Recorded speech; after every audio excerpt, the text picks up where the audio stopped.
We've all heard stories about your friend's crazy ex making his or her lives awful, but this individual right here put on one of the greatest pound-for-pound stalking performances I have ever seen. Model Orla Sloan, aka Devil Baby, that's what she calls herself, admits she used 21 different phone numbers to stalk England soccer star Mason Mount. She want me! She want me!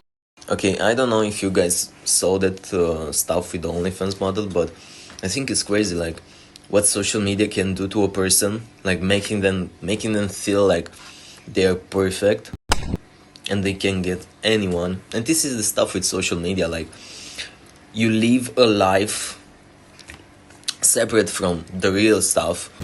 Emotional, damn it! On Instagram maybe, where people like your pictures, where people find you attractive because you put on a bunch of filters, because you're posting explicit content and stuff like this. And in the real world, it's totally something different. You know, because in some eyes, that's a woman, you know, who is the stalker. And in some eyes, it's an attractive woman. Okay?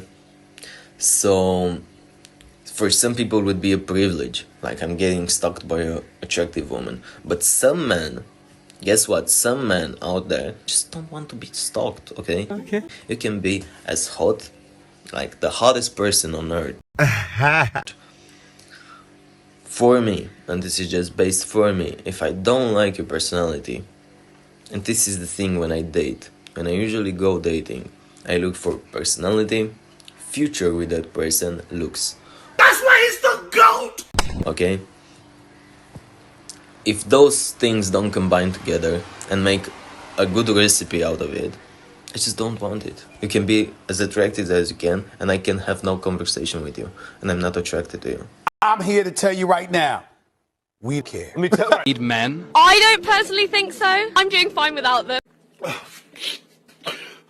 Do we need men? No. Why? We can do things ourselves. Do we need men? I don't think so, not really. Studies have shown you don't actually need them. I think they're great, some of them are great. Sometimes you just don't need them. When I'm looking at these videos, I don't understand them, you know? I don't understand why when those women get asked, do you need a man? They are like, no, okay, you maybe don't need a man, and that's okay. But those videos where they are asked, do you think men are important and stuff like this, and they just say no. I'm thinking a few years ago where it was this thing going on, like, men are important, are they, don't, stuff like this.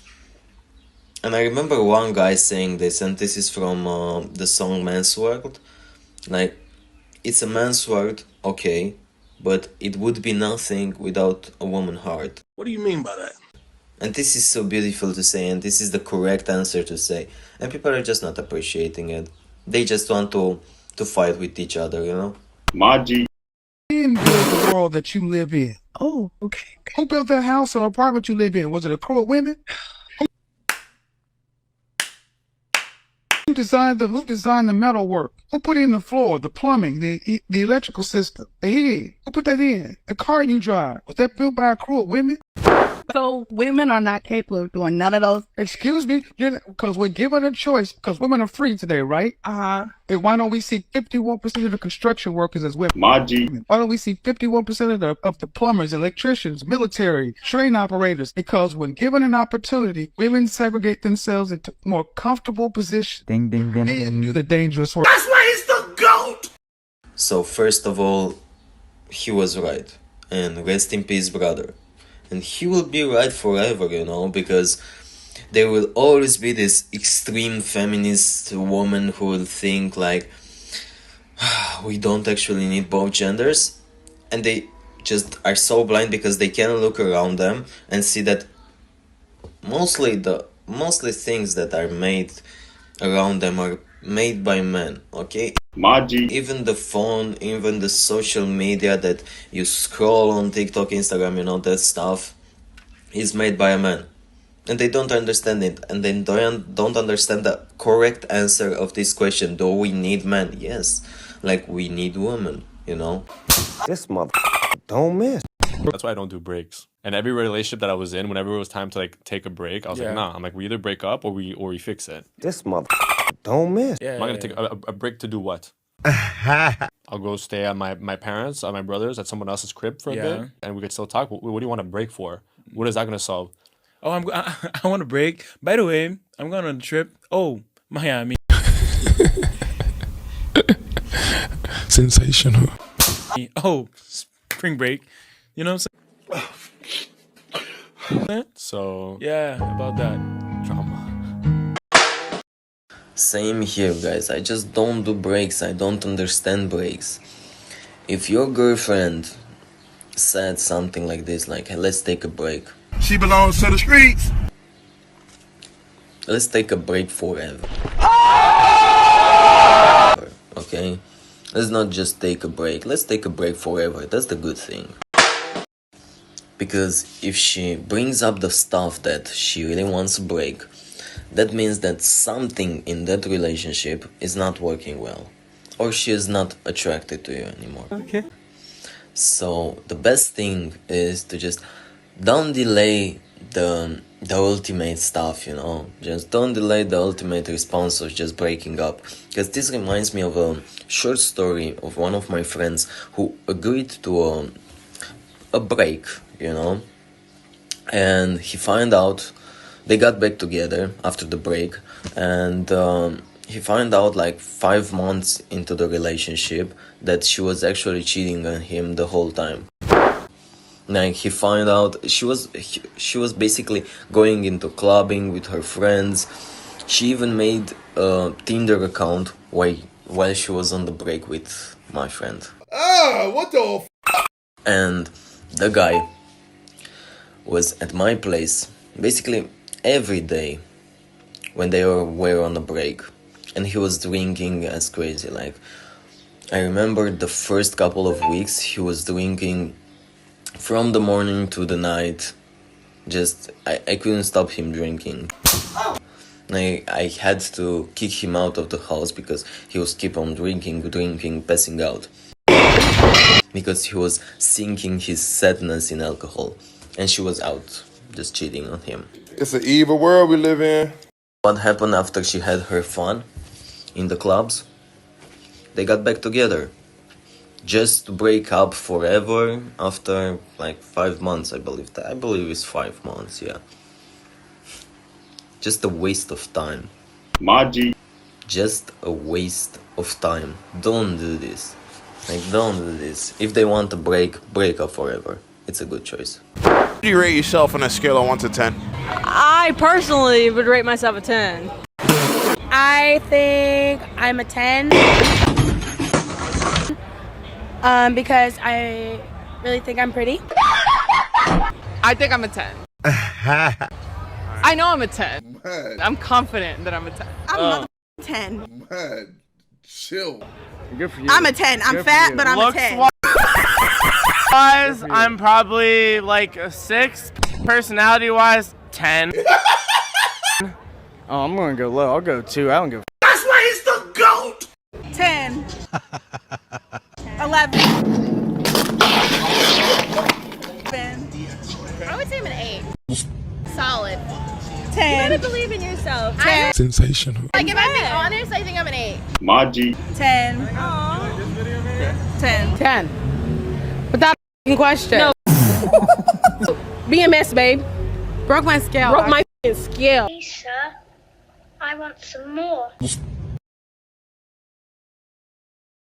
Okay, so those people think that they are all 10s, there is no room for improvement, it is nothing that you can do to improve yourself because you're already 10. Now, the thing with this mentality is, when you think about yourself this high, you know, because you should have some self-esteem always, you should consider yourself better always, but be careful to just not indulge it every time, or just eat, you know, to indulge in just your way of thinking that you are the better one, you are perfect, nobody can beat you. Maji. And that clip with that girl from the trio group that said she's a solid 8, and her friends were like, no, girl. Huh? No, we are hanging out only with 10s, you're a 10 queen. You know, when your friends push you to go further, you know, and there are some friends who just push your delusion forward. These are that type of friends. You know, because your friends say, it's no problem, queen. You are such a 10. There is nothing you can do about it. You are perfect. You achieved every part of human being that can be achieved. Any level, you achieve it. You are a perfect 10. Okay, carry yourself like a perfect 10. Carry yourself like a 10 to McDonald's, okay? Saw a bunch of these clips, and always the people who tell themselves that they are 10s and they are perfect and there is no room for improvement and stuff like this, they are always the people who have the biggest flaws, because they can work on them because they don't see them. Guy that was rating himself like 10 on personality, I was imagining that other people will rate your personality, not you, but I don't know. Just fueling your fantasies, you know, not keeping you with your feet on the ground. This is it, you know. And the sad part about this, because we don't actually care, you know, you can think yourself you're a 10 and the world will go on, but you know what this stuff does to you? It basically makes you have some standards that are not actually good for you. Like, you think you are a 10, you know, or a 9 or something like this, or higher than you actually are, and you will only date 10s, right? Because how you, a 10, can date a 6, you know? And you will get rejected and rejected and rejected, and you will not even proceed to date somebody that is below 10. That's why he's the GOAT! What is the cause of all this? Social media and your delusional friends. You know, because you post a picture on social media, all your friends comment there, oh wow, you go queen, you're such a 10, let's go, stuff like this, and you start thinking that you're actually a 10. And the worst thing that you don't even start to think that you're actually a 10, you only see yourself like a 10. You don't see the reflection in the mirror, like yourself, how you are, truly you are. You start seeing yourself like the pictures on Instagram. Sensational. So when you start seeing yourself like the pictures that you actually upload on Instagram, that's the worst part, you know, because maybe you have some problems. Maybe you are overweight and you'll develop some bad health problems, and no one is going to tell you anything, and you will end up in a sticky situation when your life can be in danger. This mother don't miss. Maybe those people have some friends that actually speak the truth, you know, like speaking like, hey, you're kind of overweight and you should hit the gym. You know, it doesn't look good in you, all that fat. Emotional, damn it! Like, you should hit the gym, maybe you'll be a lot healthy, you know. It's not really okay to live that lifestyle, you know. Maybe you should not carry yourself like you are a god or something, you know. Maybe keep a humble level, you know, stuff like this. And you cut them off your life, you know, because they are toxic, right? Got him! They're toxic people who don't want you to see yourself like you succeed in life, and don't want you to see yourself like the best person. So what we can learn about this: be very careful with what people you are hanging around, because you can end up in your late 30s with 0 friends, or maybe with just those friends, alone, with a lot of cats, not having a good job, hating your life, being overweight, maybe with some health problems, you know, because you just listen to your friends, your delusional friends who keeps on telling you you are a 10 girl, you are a 10, there is no room for improvement, it's nothing you can do. Let's hit the McDonald's and the club again, let's get wasted, you know. And this is why I hate social media so much, because those people at some point will not make the difference between their real life and the life that is on social media. And when that happened, that is the end. You know, that is the ultimate end. Like, there is nothing you can do about it. When you're not even able to make a difference, like to see the difference between your actually life and social media, that's when you're lost. There is nothing you can do about it. You're lost. That's why it's the Sensational.